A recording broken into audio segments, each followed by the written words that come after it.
Over 20 years ago, I coined the expression think big, and it's been a part of my life ever since.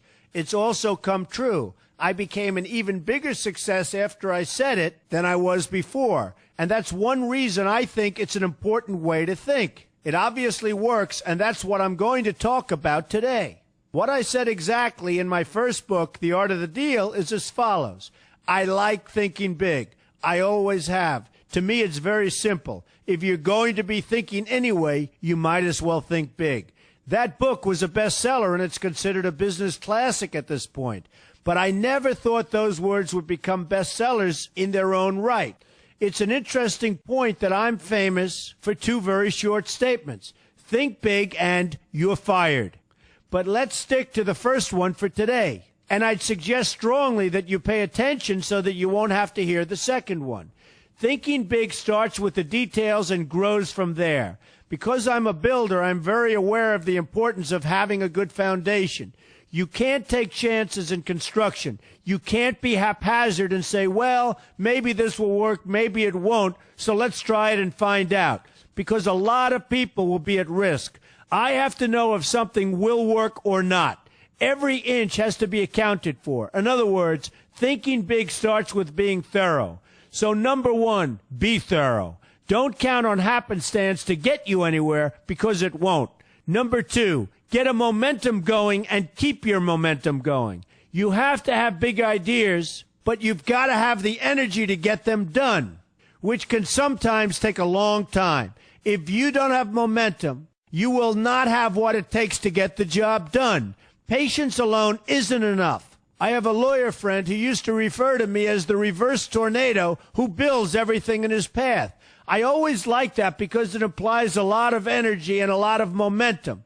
And that's exactly what it takes to get anything done. So keep your momentum going. Number three, stay focused. You have to stay focused. The minute you lose focus, you will also be losing your momentum. They go together, and you will accomplish a lot more, even amazing things, if you make sure you keep these two things working together for you. I've seen very talented people literally go down the drain because they couldn't seem to keep their focus long enough to get anything done. In this day of multitasking, that can be a real challenge, but it's absolutely necessary. Ask yourself this question: what should I be thinking about right now? That simple question can restore your focus in no time at all. And your answer right now should be listening to Donald Trump. Number four, look at the solution, not the problem. This is very important if you ever want to learn to think big. And here's why. No matter what you do, you're bound to run into problems. It's just part of life, a part of business, a part of anything worth doing.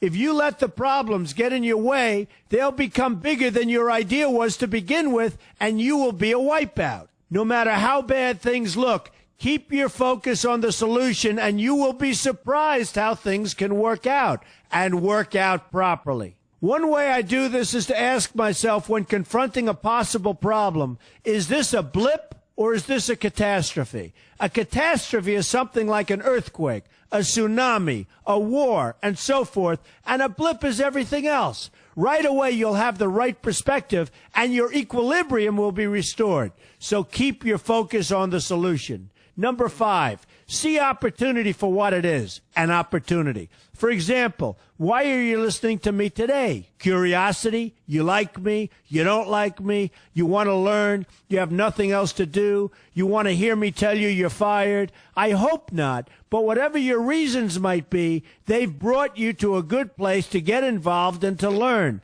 And that's an opportunity right there. People think that because I'm rich and famous that I know everything. I know a lot, but one thing I know is that I don't know everything. So I ask myself this question every day. What can I learn today that I didn't know before? And you know what? I learn something new every single day.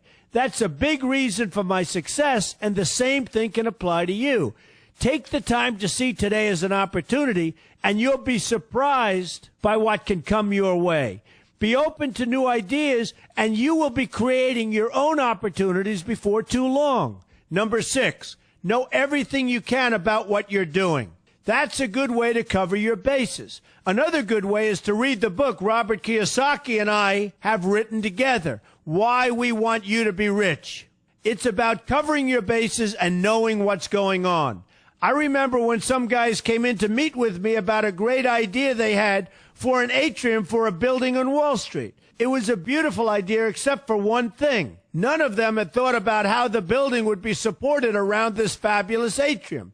They didn't take into account the steel columns that were necessary to support a 72-story building, a very big and embarrassing oversight that could have been avoided if they'd taken the time to think about what they were doing.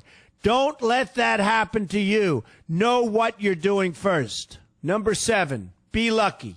Remember the old saying, the harder I work, the luckier I get. Well, it happens to be true. It works for me, and I've encountered some pretty big successes. But this goes along with something that's absolutely necessary for great success.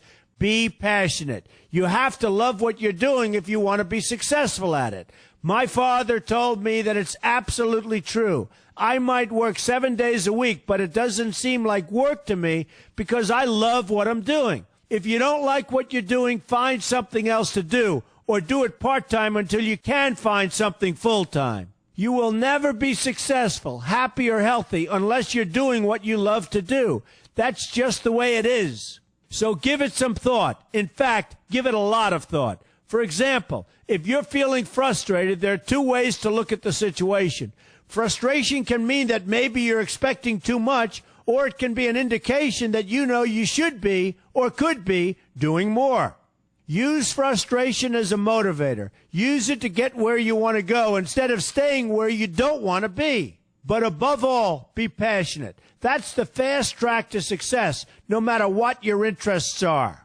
Number 8, see yourself as victorious. That can zap negativity immediately and put a positive spin on problems. I've gotten to the point where I see problems as challenges that I'll enjoy meeting and dealing with.